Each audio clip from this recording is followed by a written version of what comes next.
أعوذ بالله من الشيطان الرجيم بسم الله الرحمن الرحيم ويل لكل همزة لمزة الذي جمع مالا وعدده يحسب أن ماله أخلده صدق الله العظيم. دا د درشمی سپاره اخیری لنډی سورتونو کې یو سورت دی، د دې نوم همزه لمزه، دا د دې سورت نوم دی. الله تعالی فرمای ویلون هلاکت دی. بعض علما وایي چې دا ویل چې په قرآن پاک کې راځي نو دا په دوزخ کې او په جهنم کې یو کنده ده او د دې نه باقي جهنم هغه پناه غواړي. نو الله تعالی فرمایي چې هلاکت ته یا دغه کنده ده پاره د هر همزه لمزه.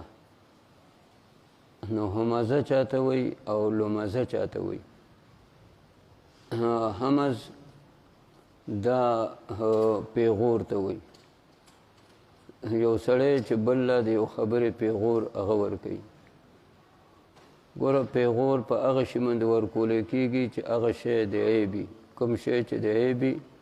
نو خلق د هغې هغه له یا د هغه نسل له یا د هغه اولاد له پیغور ورکوي. نو دغه عیب کله د ښځو د وجې نه نو سبا بیا هغه اولاد ته وایي چې وګوره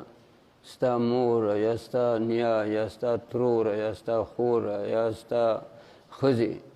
نو کله هغې نه یو غلطه خبره هغه شوي نو بیا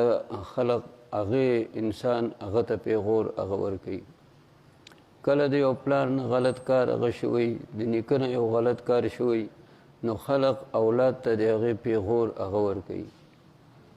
نو دغه پیغور ورکول دا چې څوک دغه خپله مشغله وګڼي یا پیغورونه ورکوي نو الله تعالی وایي چې دغه سړي له هلاکت دی او دغه سړی دا په هغې کنده کې په هغې دوزخ هغې کې به هغه پروت وي چې د کومې نه باقي دوزخ هغه پناه غواړي. یو حدیث کې راځي چې نبی علیہ السلام فرمایي چې حدیث قدسی دی، الله تعالی وایي چې زما د په خپل ذات قسمي چې یو سړی بل له د یو خبرې یو مسلمان له د یو خبرې پیغور ورکوي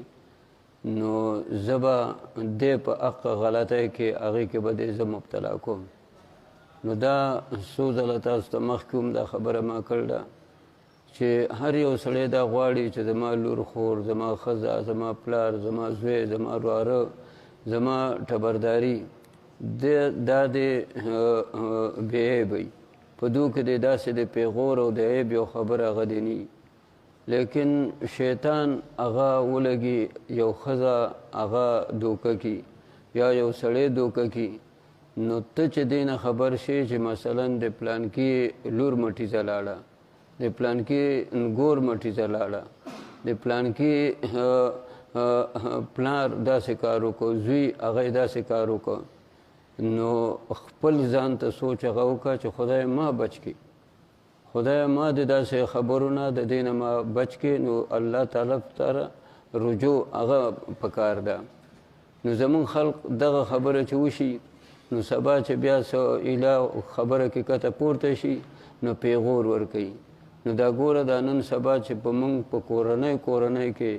دا خبرې هغه راځي نو تاسو په دې باندې پوه شئ چې دا موږ یو بل له پیغورونه ورکوو. که دا سړي پیغورونه نه ورکوي نو دا ښځې پیغورونه ورکوي. نو د هغې نتیجه دا ورسي چې کال 2 کاله مخکې د یو سړي څه واقعه شوي نو کال 2 کاله وروستو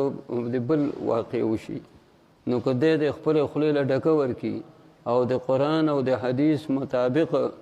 دی د الله طرف ته رجوع کړي چې خدای پاکه دې سړي سره خو داسې کار وشو ولې یا الله ما د دې نه چې دی نو هغه بچ کړئ، زما نسل د دې نه چې دی نو هغه بچ کړئ. نو دا خبره هغې باندې الله خوشحالیږي او چې دی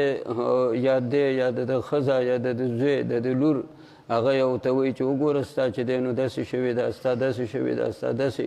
هغه چې دی نو شوې ده نو سبا پکې واقع شي. نو دې وجې نه دې خبرې باندې ښه ځان پوه کړئ انسان نن سبا دا غلطۍ ډېرې زیاتې کېږي، د ښځو هم کېږي، د سړو هم کېږي، د هلکانو هم کېږي، د لویو د وړو داسې غلطې خبرې ډېرې نن سبا دا د قیامت علامې دي.